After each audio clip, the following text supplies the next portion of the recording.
today we are going to talk about processing your sounds and EQing them and getting them ready for that final mix down.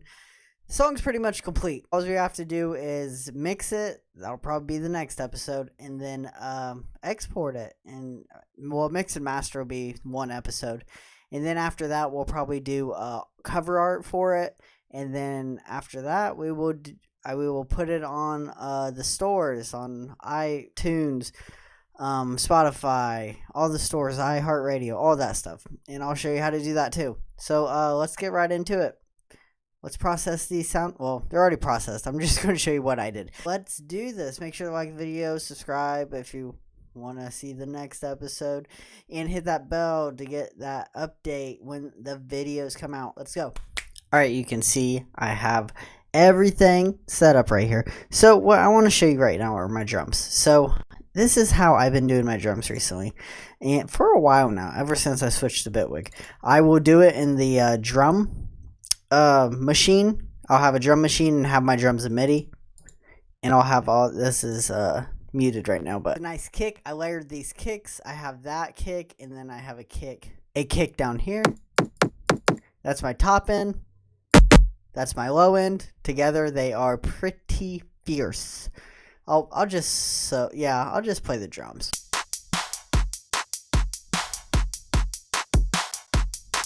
Pretty cool.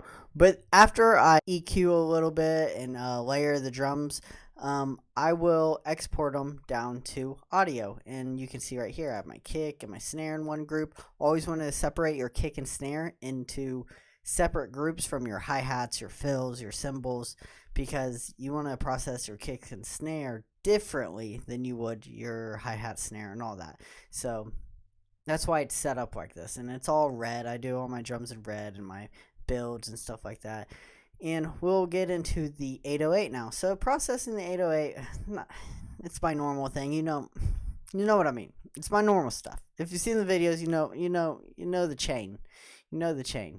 It's OTT, multi-band FX3, EQ, and then some isotope trash, and then some transient control, and EQ it from 30 to 200 hertz, and then you put that in mono. You know if you've seen it. And the mid is the same thing pretty much, but you want to dabble a little bit in the multi-band. And the EQ at the end is from 400 to whatever you think sounds good for a fuzzy sound. And that's mono too. It probably shouldn't. I don't know if it should be mono. It sounds good to me. That's all I really care about, is if it sounds good.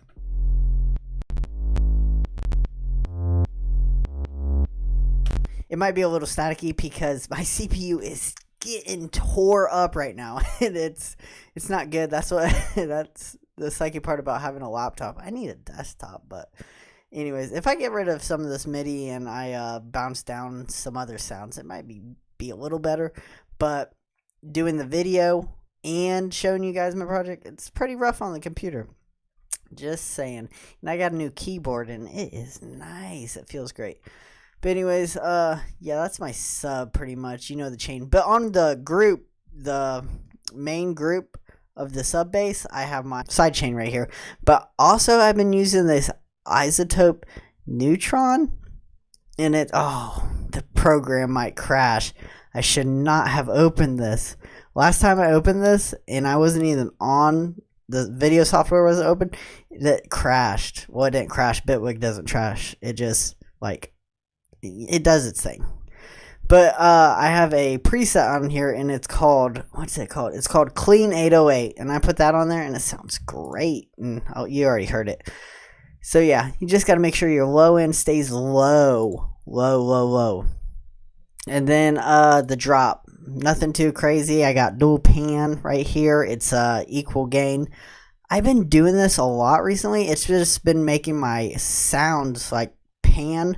And panning's important, but you should only use it when you need it. And I don't have a lot of panning going on in this track, except on this drop right here, the drop bus, I guess you would call it.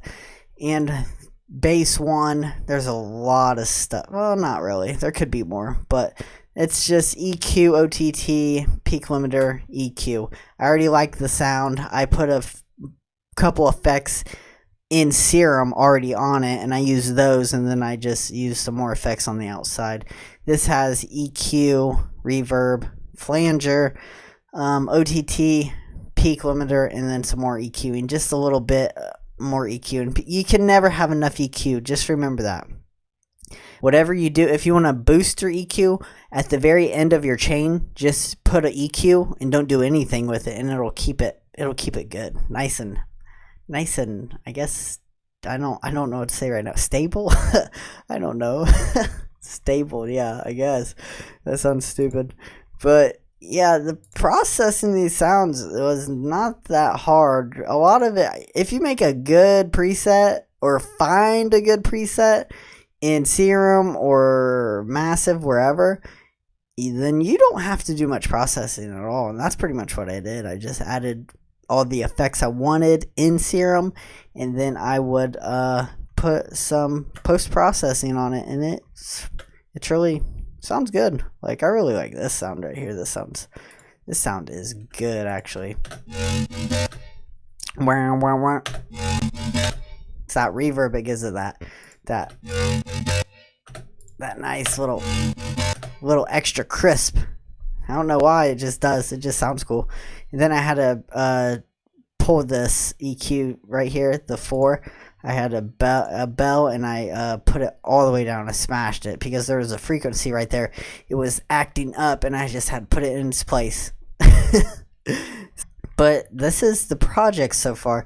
And let's get a look at these synths, because I did a mid-side split. I added some +4 side, +2 on my mids.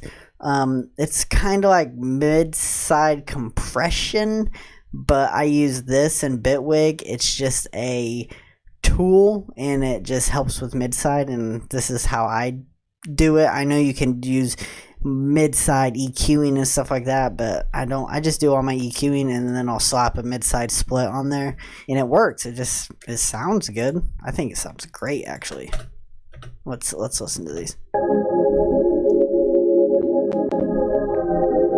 Just take the mid-side off.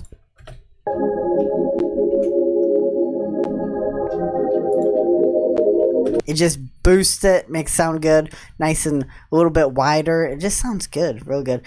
I did not do anything to I put mono on my pads. I just wanted them to stay mono. Plucks, use some mid-side. My effects didn't do anything to the bus, doesn't even have a side chain yet. And that's about it. Pretty much. It's turned out to be a good track. On the Vox, though, I'm going to put New York compression on this chain right here. There was already a New York compression on this one, but I'll have another one on the actual group.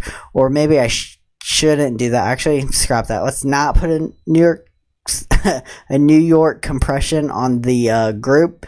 Let's we should probably do some more EQing on the group.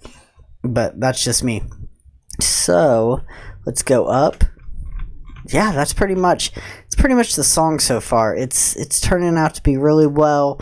I just wanted to show you. I guess this episode was not really about showing you how to process, because I already made a video like that, but showing you what I've done so far and how it's coming along. So the next episode might be hard for mixing and mastering, for the video to actually it to work, because there's so much CPU taken up already.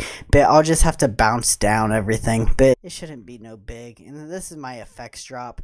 This is so funny, because listen to the sound. I don't know if you can hear it, but it's just going the whole time the drop plays.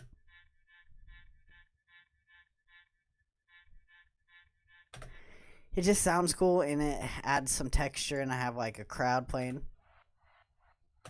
It just helps your sounds. Yep. So make sure you layer, you EQ your drums. I already EQ'd them in the drum machine. Probably going to EQ them again outside, even though I bounced them into audio. And yeah, that's about it, guys. I hope you enjoyed the video. Hope you learned something, or I explained something, because sometimes I'll watch the dumbest video, and I'll be like, oh my gosh, that makes so much sense.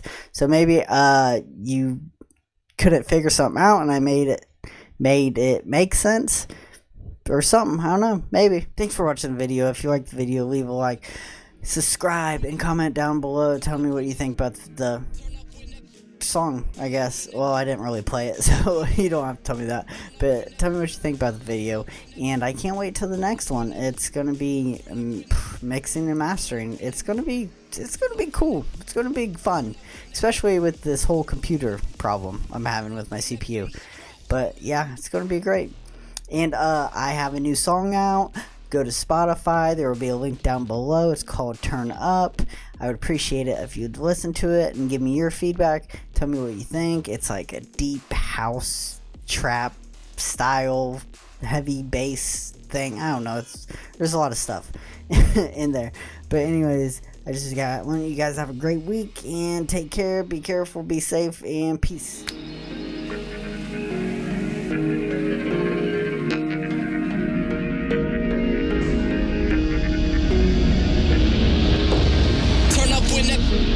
Turn up when that